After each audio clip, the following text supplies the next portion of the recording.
Hey, we are live. Yeah. Michelle's been waiting for like 30 seconds. Her arm is tired. It is the What's Happening in Minnesota Real Estate Live Show, the Carson 16 Remax results. Only the second time this month we did it. And even now, we all just got on a minute ago because I've been on the phone all morning. And Staci and Michelle were waiting for the link to get in the studio. So that's pretty much how real estate's going, like super active and somewhat hectic and crazy, not in a bad way, although I'm sure there's some crazies out there, and we're not gonna name them. It's not Michelle or Staci. No, could be me, right? I get a little crazy. It could be you. All right, Staci, Michelle, we'll just kind of go around robin. Introduce yourself if somebody's new to the show or new to watching this in the recording, or even new to listening to the podcast link I do later. Let us know a little bit about yourself and what's been happening lately since the last time we've had a broadcast. Staci, I was like, okay. So I'm Staci Hoyer. I am another agent on the Carstensen team. I kind of service everywhere. Right now, I'm all over the place. Mainly Elk River and kind of north of that. Sorry, I'm in the office, so someone came by and waved. So I've been kind of pretty busy actually this summer, just selling a number. I have a few lake properties I've been selling and just more bigger lots and have you. I have an open house this weekend if anyone's looking for a lake property coming up. It's in Pine City on Cross Lake. So if you want more information on that, comment on the link on the chat here, and it's also on our Facebook page. But I'll be up there 10 to noon on Saturday. So swing by and see me and help get that one sold if you're in the market for a lake home. Go for it, Michelle. Hi, everybody. Michelle, of course, here. I don't think you can hear me. Can you hear me? I can hear you, Michelle. Okay. I don't know what's going on. Oh, you can still hear me. Oh, it's because my phone's ringing. Okay. So, yep, Michelle, what have I been doing? Selling houses and selling land and farms and helping people rent houses and basically everything. So market's been pretty much like a spring market in July and August here. I've sold all my listings but one. So time for some more listings to come on. I do have one in St. Cloud coming on next week. That's a 4-bedroom, 2-bath, but that'll be on next week. And a lot of people looking for land, that's for sure. Mm-hmm. I've taken a number of Zillow calls as well and contacted people that are looking for land too and setting them up on home searches and stuff like that. So a lot of people are looking to just kind of move, get up north a little bit further, maybe some hunting land or to buy the land now and just build later when funds are a little bit more available to them. So I agree with you, Michelle, on that. Mm-hmm. Yeah, I've had a couple of people already in the last month take home equity loans on their house to buy land. That's a way of doing it for cash, just so you don't have to get it financed, because it's a little bit hard to finance some kind of land. Normally, you have to use a particular bank, usually not a broker lender. I've seen different things going on for sure. The lenders are really busy with all the refis and purchases since the interest rates are so low.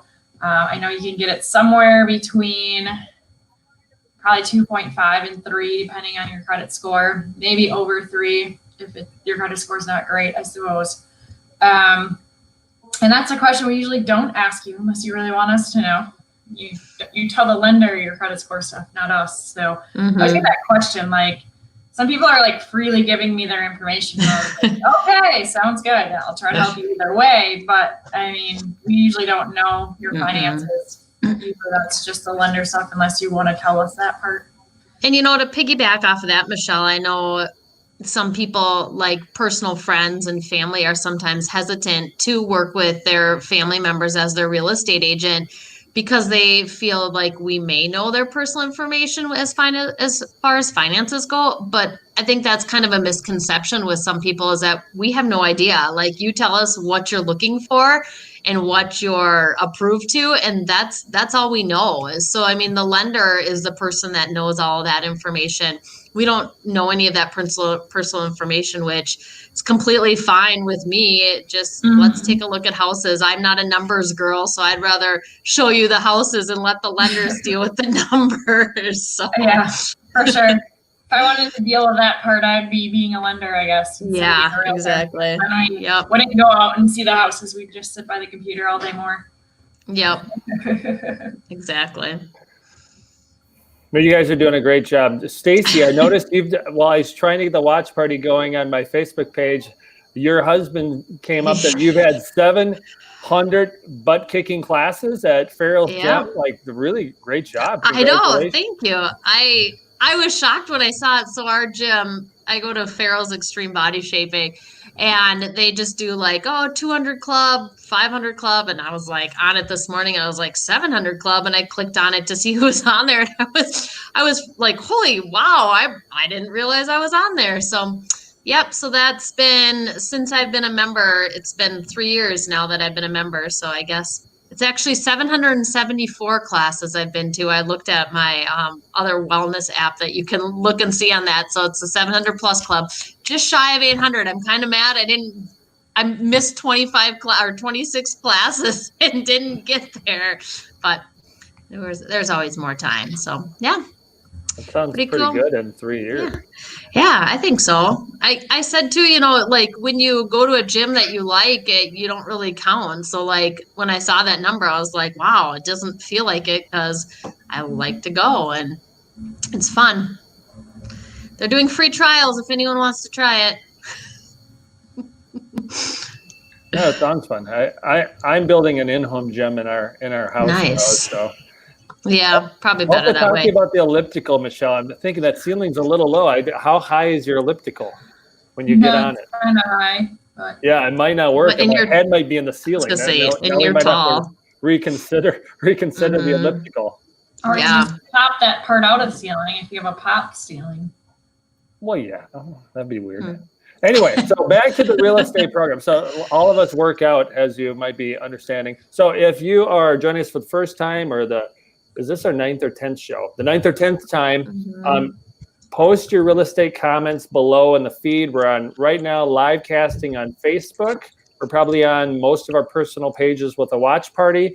You may be watching the replay. Staci screwed up. That's why not enough people are watching. You can go now and start a watch party. Can I do that?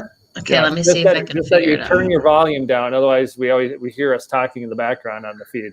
We've messed that up every show so far. So comment below, ask a real estate question, make a real estate projection. One of the things we're going to do in the show is predict what we're going to see in the next month or two. A lot of people are predicting different things.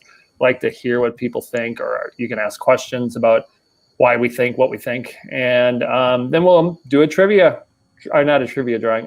for people who either like this or post a comment, and we like to give away something every show, just to be giving and generous, or get people to interact a little bit. So there's something going on, one of the two. So do that now with we'll give it Staci. I don't know how to do it. You just gotta share it to your page. Okay. From the Carsonson Team Remax page, and then hit watch party when it gets started. Okay, I'll do it. I'll do that then. Okay. Teaching moment, on air production too. Yep.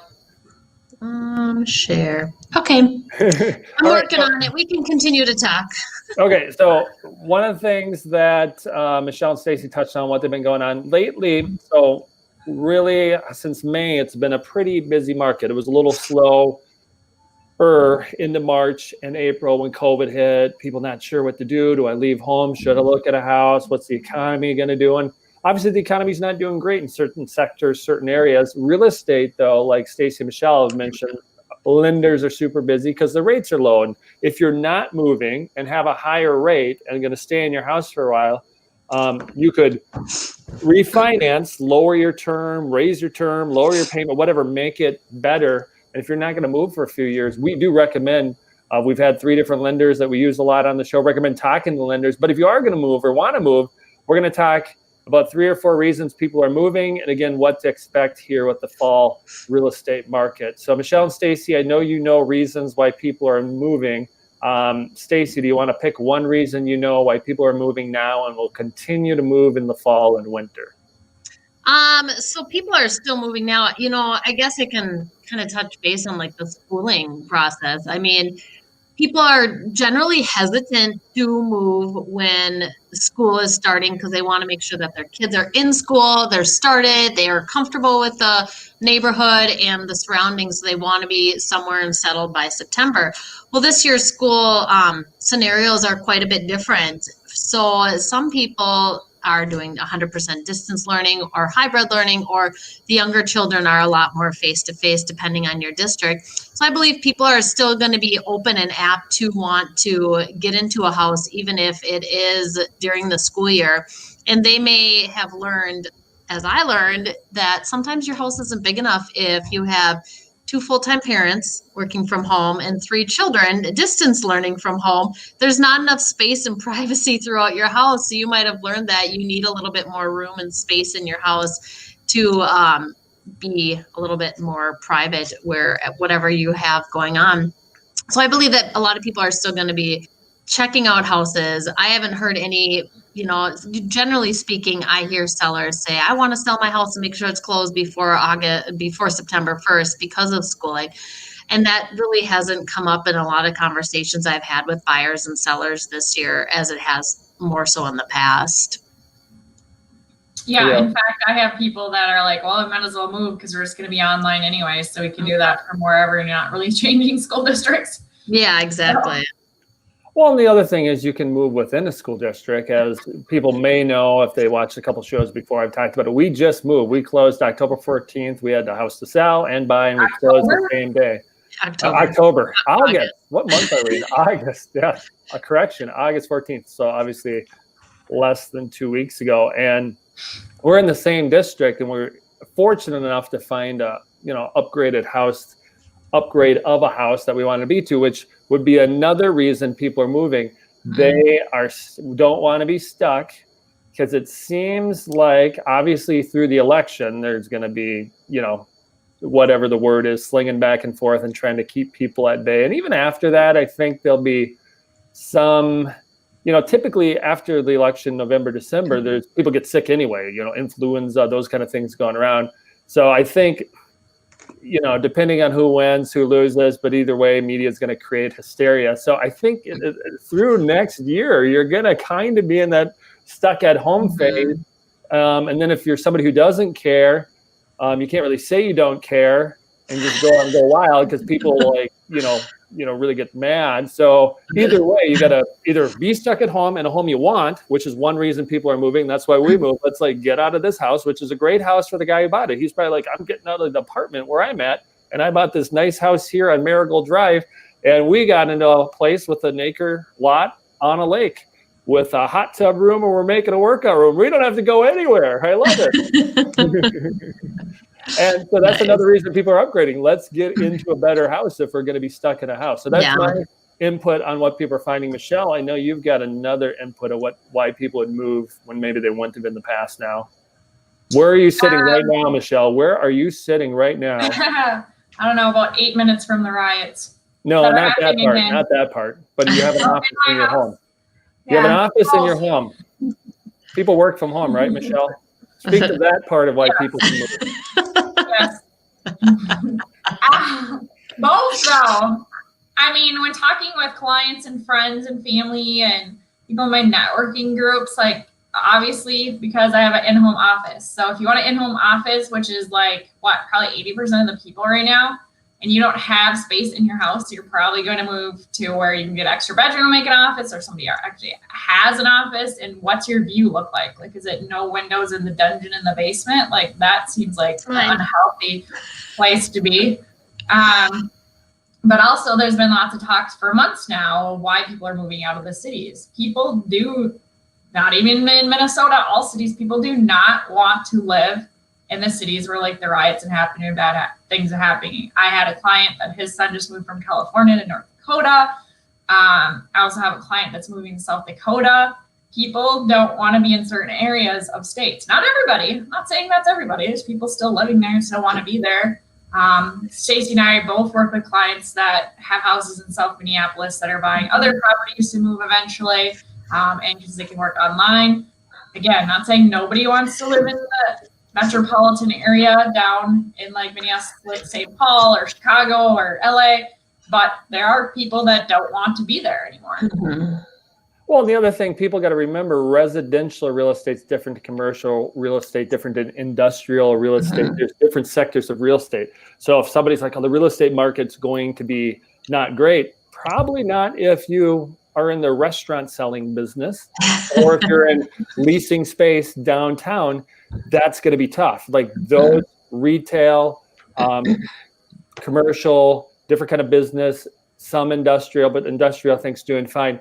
Those kind of real estate probably are in trouble. Residential real estate's taken a spike. So then one of the questions is, and as far as people working from home, that's a hybrid of everything Staci and Michelle and I shared, is like you're working, you have the ability to work from home. And if you're not tied down to school in your location and you can be in a better house, like that's why they're moving. Let's upgrade their house. Their houses that are maybe not the upgrade houses, their starter home, they're making good profit on. The interest rates are so low that the payment doesn't blow you away if you have the ability to buy it. So it makes for a great time to move. And then what I was talking about as far as what's the market going to be, I think many of people's hesitation why they might not do much this fall, if you're somebody, I'm going to wait to see what happens with the election, would be like, well, I don't know what's going to happen with the real estate market. So now we're going to cover what we think will happen with the real estate market. And all three of us may have different little opinions, different little insights. So it's not a one size fits all. It's here's some options, here's what we think. So when it comes to the end of August, going into September, October, and heading into the election, so taking right now through November 3rd, 4th, 5th, whatever day it is, when a lot of people be cheating on the elections and mailing in votes, and people be throwing out. I tease. I try to be funny. I mean, whatever. Careful, Chuck. We'll get like hate messages. Zuckerberg will delete our video because no, I'm not saying which side's going to do it. I'm not saying either side. They're all in my book like need to be reformed. So, anyway, that being said, what do you think from now till about that election time? What do you think that period of time will be like? Michelle, we'll let you go first. Well, if you look at the election year 4 years ago, interest rates were in the upper 2s. And right after the election, they went back up to about 4.5. So I strongly believe, I don't care if it's COVID, whatever, after the election, interest rates will start to climb. Gas prices will start to climb, just like it does.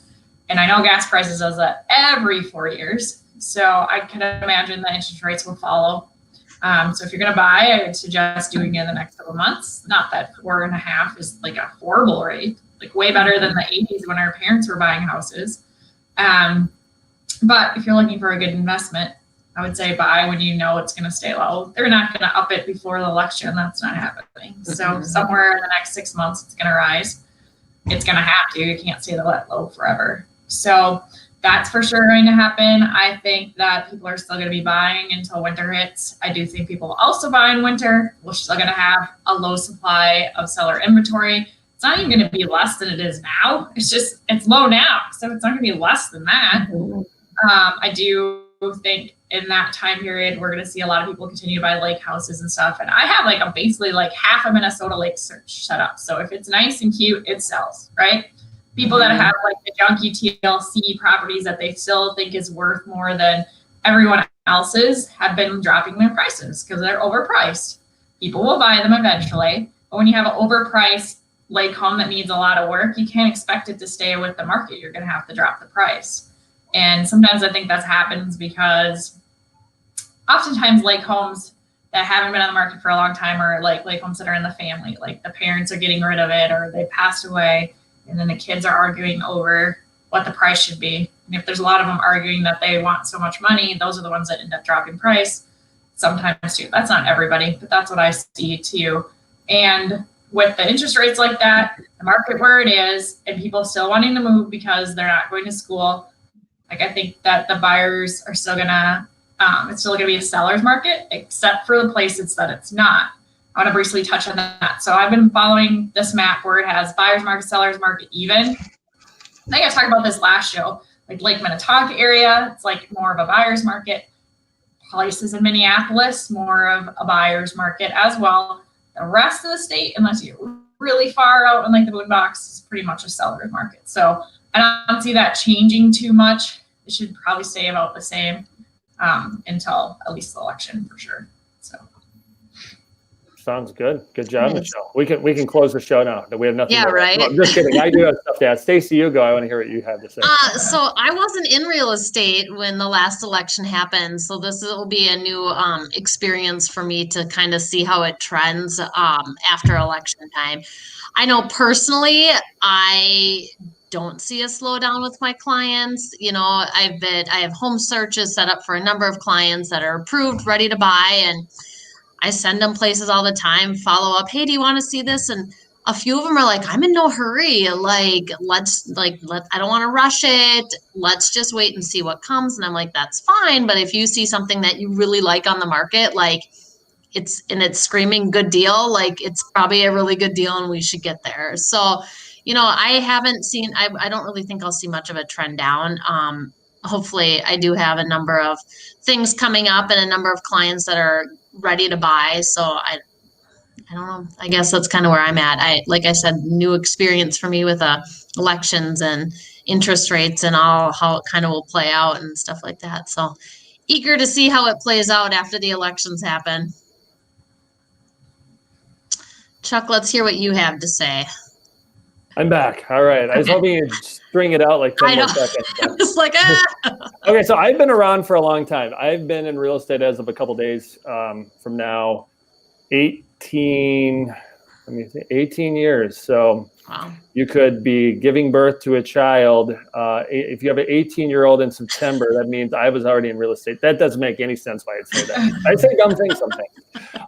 Anyway, I've been in real estate a long time. So I got in when it started to tick up the first time, when new construction was like booming, like they're building in these outlying areas, like where most of us, you know, many of us listening and myself and Staci lived, like Zimmerman and Cambridge and Santee, where there's barely any houses in the mid 90s, and all of a sudden early 2000s, just boom, they built like crazy. And then the market really went up until 2000 and, you know, early 2007. And then they changed, you know, they didn't want to do the crazy loans that they probably shouldn't have been doing. They changed that. And then it started to shift downward. And this doesn't have anything to do with the election. This just has something to do with what to expect in the market. So what typically happens if you follow a market curve, every 5 to 7 years, the real estate market kind of has a little bit of a dip, meaning it peaked in 2007. Then in about 2012, 13, you know, the economy, obviously after 2007, 2008, it got bad. And it basically was the bottom of the market for residential real estate in 2012, early 2013. So then now we're in 2020, 7 years later, right, than 2013. This is the highest in most of these areas that the homes have ever been. So naturally, somebody who just naturally looks at the curve, they're going to be like, okay, that means we're at the top, it's going to go down. And if you asked me 2-3 years ago, I would have said we'd started to trend down earlier. And then a little bit after that, as I started to continue to educate myself, I was like, well, we may not actually have a big downtrend. We'll see a little bit of waves for a while, but not any big down curve like we did in 2008 through 13. So we might have a tiny wave back down after the election. I think right now, up until there's just low inventory. And less people are going to list now than they did in, you know, June and July. And there's still people that didn't get to buy a house then that tried to buy that'll find like, oh, finally I can buy a house, which means there's enough supply and demand where we're not going to see the market drop much at all, probably till November, where we have the typical Minnesota little decline, little wave down after that. So I think if you're buying like hoping for a reprieve, maybe a little bit after November, but the next couple months probably the same. And if you're somebody selling, like, should I wait for next spring? I mean, if your house is ready, I would list it now. This is the top the market's bid. Now, what's that mean for this top of the curve? I don't think we're going to see a bottom curve. Like, that means 2025, 2027 be the bottom curve again.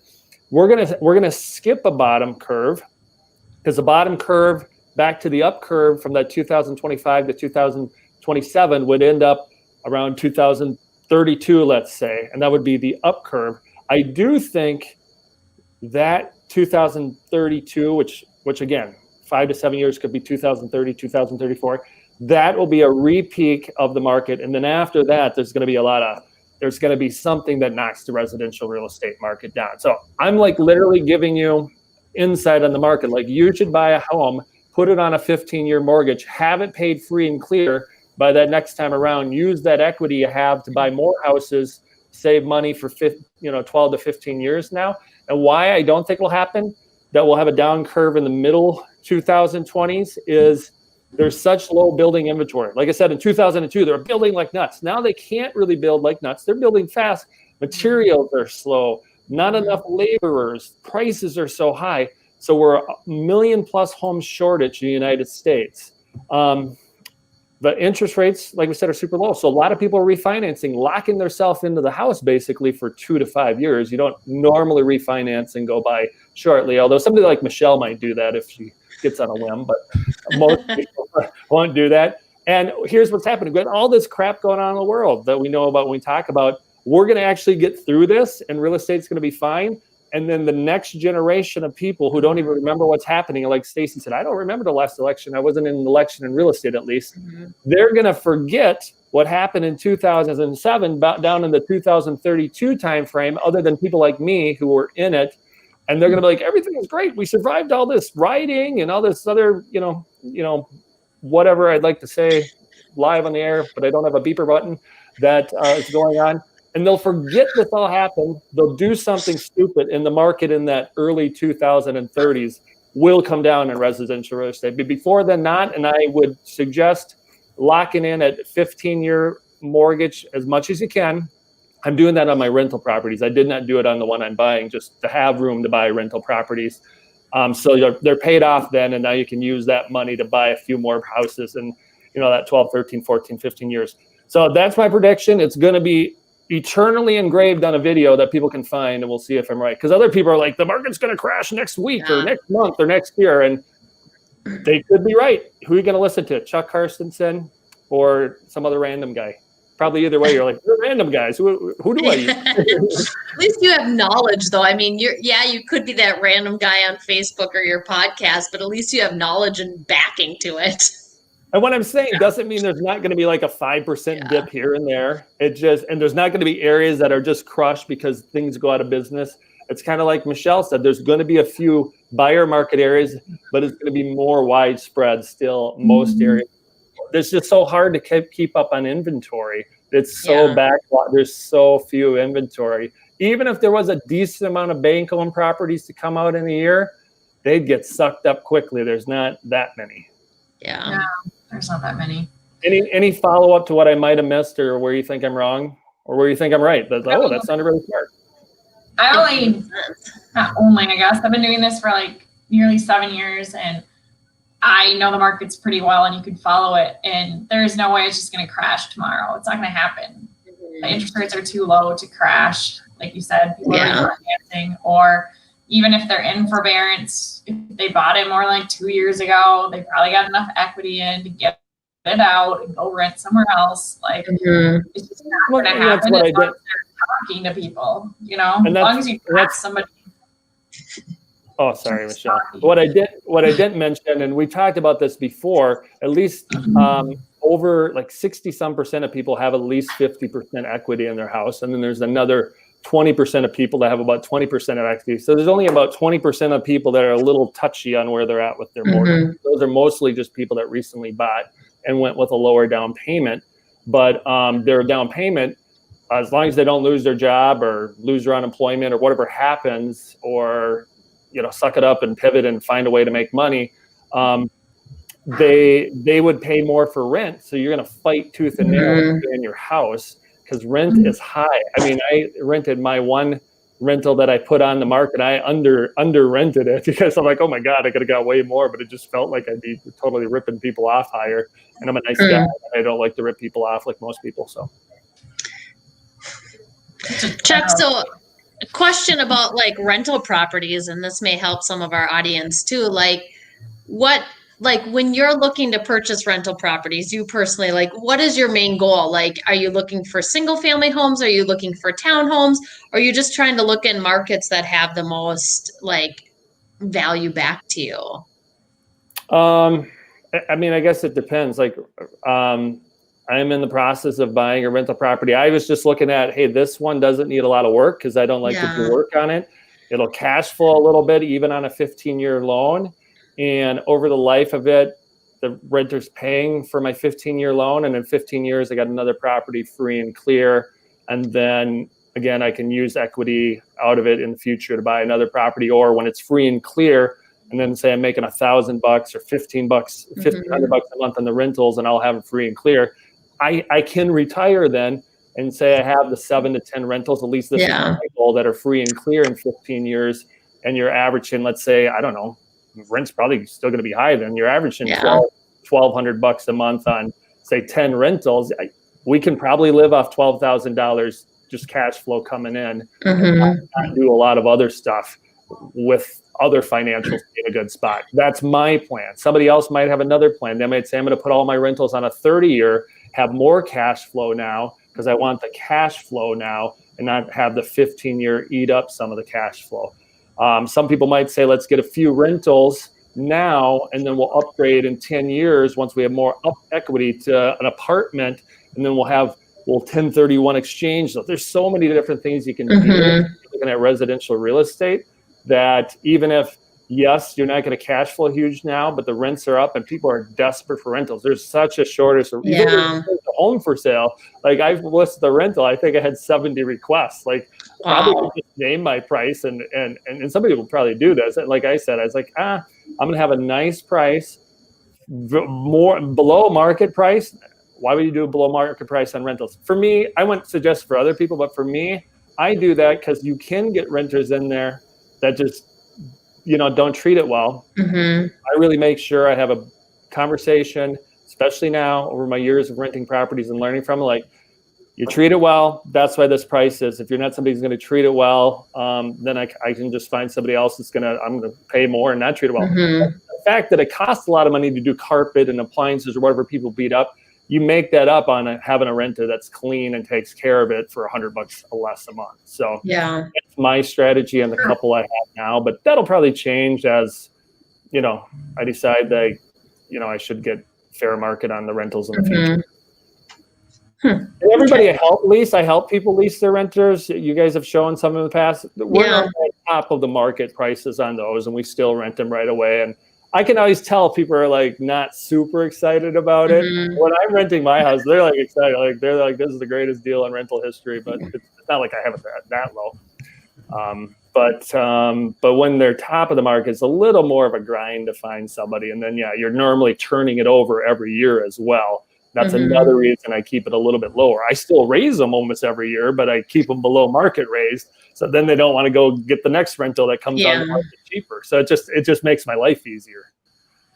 That may have not answered your total question, but it probably helped somebody. Yeah, no, it did. I mean, Eric and I have tossed around the idea of buying rental properties. It's just like I guess I don't know exactly what to look for when I'm going to rent something, but I'm starting to get a better idea, where's the best areas. And if I'm not on top of my game, the house is already sold to the next person anyways. So, I mean, that's how the market is right now anyways, which is good for everyone. But those sellers, hard for the buyers when they're looking for something. We lost them. I think we lost Chuck. Yep.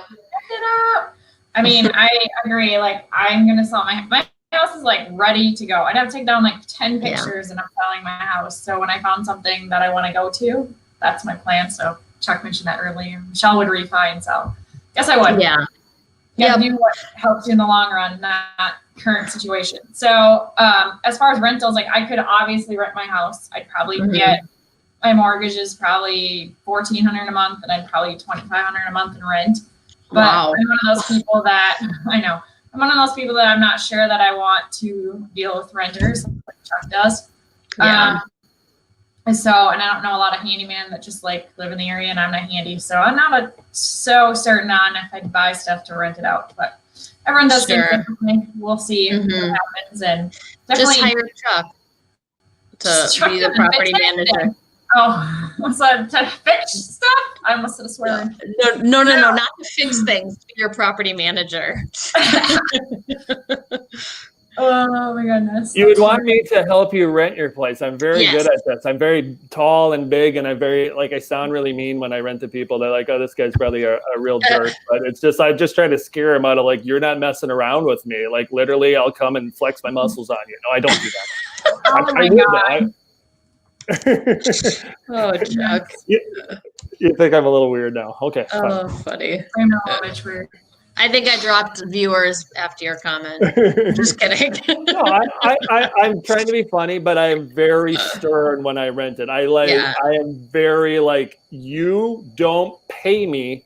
I will be sending the first letter to say you're evicted the day after you're late. You are not gonna mess around.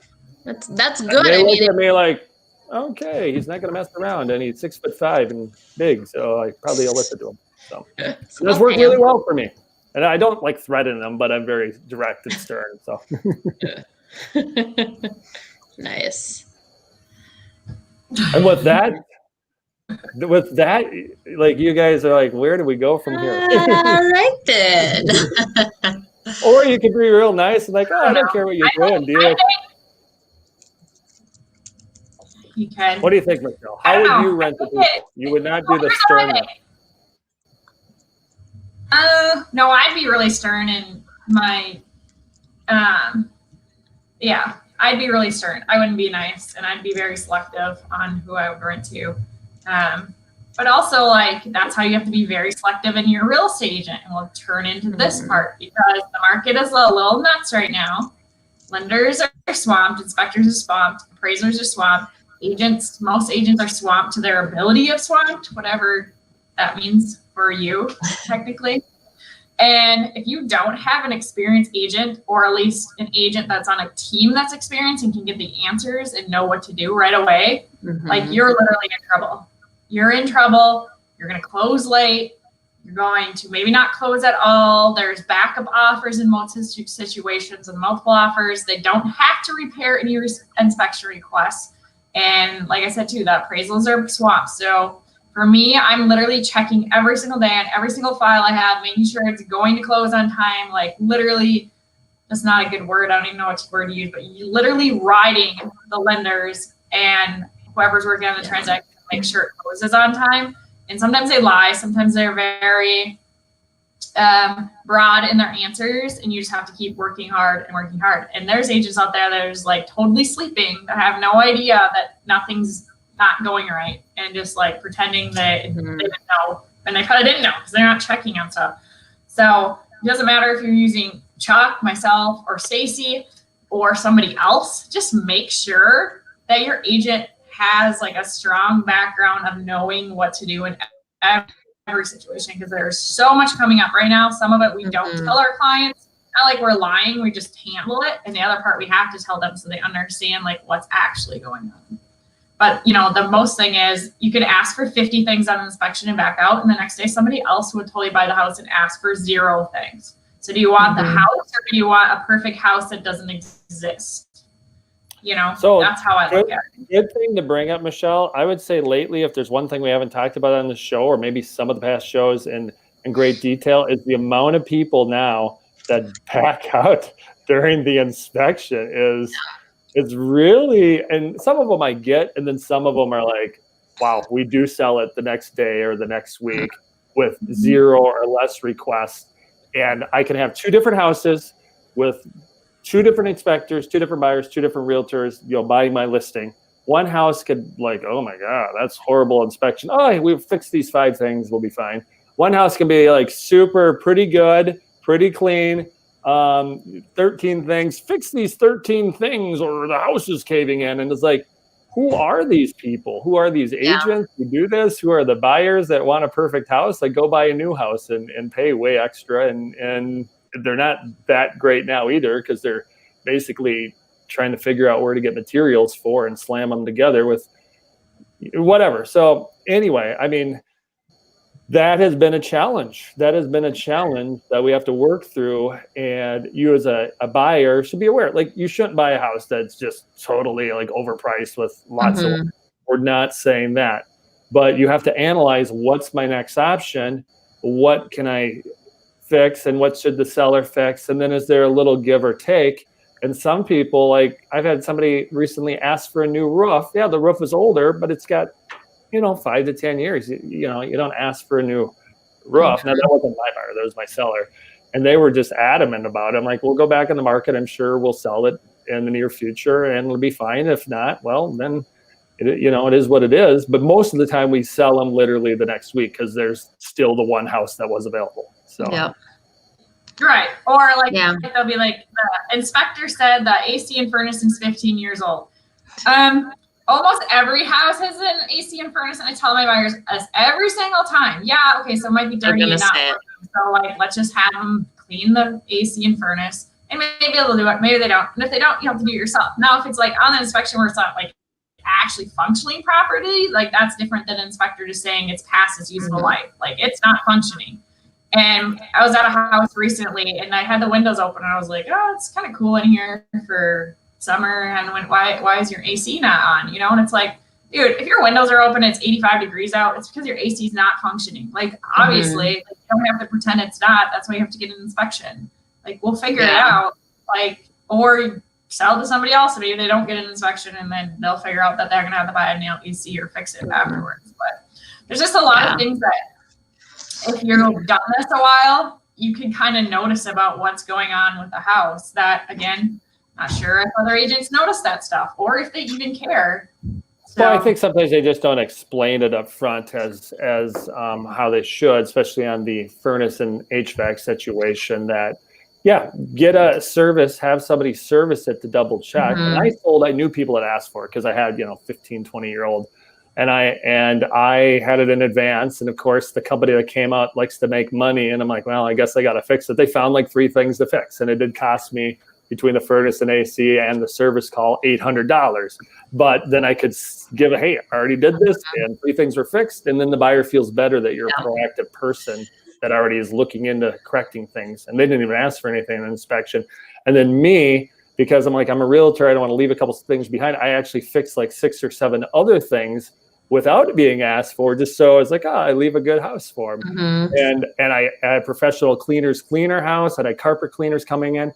You don't have to do that. You should, when you're leaving your house and selling and then buying or selling and moving away, clean your house, leave it as clean as it's been for the next buyer. It's your, you're entrusting, you're handing off something you lived and experienced maybe for years or even for a little while.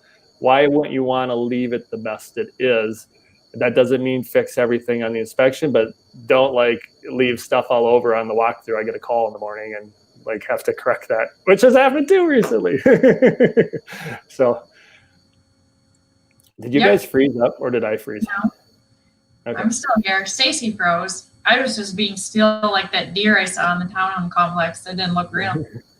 Okay, so nobody's asking questions today. So that's fine. I guess I'll eat at Applebee's myself. But if you do have last minute questions, you want to ask about real estate, if you're somebody watching the recording or have real estate questions or needs, you're always welcome to reach out. I know sometimes it might sound like they're talking about something similar in the past. Well, we're dealing with these constantly, so not everybody knows some of these things we're talking about that can help make things go smoother or not as smooth. And then, like Michelle said, there's always things we're working on that just pop up that we just have to deal with. And sometimes not everybody knows because it's on the lender's end or the title company's end. And then obviously when it normally gets smoothed out very quickly, because, and like our case, we've experienced these and know what to do and know who to call. And when we need to get people involved, we tell them, here's what you need to do right away so we can close. So that's things you need to be aware of when you're working with people. Right. I have one more question. So I've had this come up a couple of times lately, so I'll let answer this question. So people that are buying land, like I want to buy land and then build a house eventually, or maybe buy it and build a house now, which seems like a simple process. But I know you've worked with people that have done this in the past, and I have. So if you are somebody that's looking to buy land to build on, like buy land now and build within a year, what does that process look like for those people? Well, so if you buy land and get a loan on it, and then the loans, whatever, through your credit union, let's say, and then now you want to go build and somebody needs to put a construction loan on, they may need to have that land in their name as far as they're doing a construction loan. They may need that. Staci disappeared and came back. They may need that. So it may be like a two-step process that you made it harder. Obviously, if you know you're building for sure, you might want to start a construction loan, buy the land as part of that. If you buy the land cash, obviously it's easier to work out something, either put the builder and title on a construction loan, or maybe you do your own construction loan. There's lots of options, but when you finance it, I do think you limit yourself. And some people look for contract for deed land, and then they're like, hey, I'm going to buy contract for deed and build. If I bought land contract for deed and had somebody build on it as the owner, I'd probably love that. But what you don't understand as the buyer, if you default on that contract for deed payment, put that $100,000 shed or house or whatever you put on there, you lose it to the guy that owns it. So I would not buy on a contract for deed and then build something while I'm financing the land with somebody else. That would not be a good decision. So that answered a couple things in the question, maybe not exactly what you're looking for, but tells people a lot of times when they look at, I think the general idea, Michelle, when we talk to people looking to buy land, they have no clue what they're doing and are about to do it the wrong way. Mm-hmm. Do you agree? Yeah, exactly.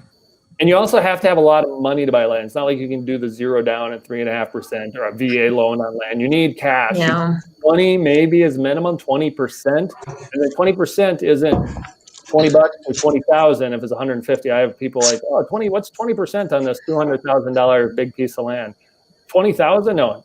Like, I'm not great at math either, but 200,000, 20%, 40,000. Yes. All right, so we want to wrap it up. Staci. Yes.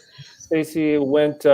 Internet went bad. What happened? Yeah, the internet. I just lost connection, so I don't know what happened. I was like, I was frozen and I didn't know what to do, so I just sat there. I was like, I don't know because you guys were all spinning, so I didn't know if I was spinning on your side or what happened. So.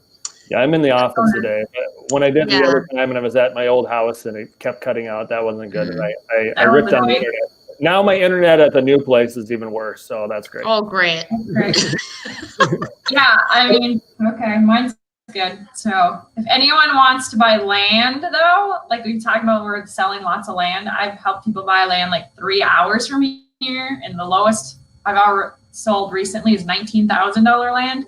We can help you buy land anywhere. It can be the tip-toppy of Minnesota, and we can literally help you. So if you have any questions on that and need a realtor that actually is experienced in land sales and buying. And we'll call you back. Yeah, and actually we'll call you back. We'll call you back. Mm-hmm. That's true. We'll do that. Yeah. Good job. So, okay, well, let's wrap it up. So people might be bored with us. They don't comment on our show anymore. Fine. Or it could be the 11 a.m. on a Thursday. Yeah. In the last couple of weeks of August here. But now we have content for people to listen to, and my prediction will be out there on the internet forever to see if I'm right or wrong. And we'll look back in a couple of years or a few years and like, this Chuck guy was right. So then they can, when Chloe, my daughter, is president, she can hire me for the director of economics. There we go. She said she would never have me if she was president, be a part of anything. But with that stuff out there, if I predicted it right, I think I could be, an advisor to presidents. Nobody has any clue what I'm talking about again. Small goals, Chuck. Small goals. Baby steps.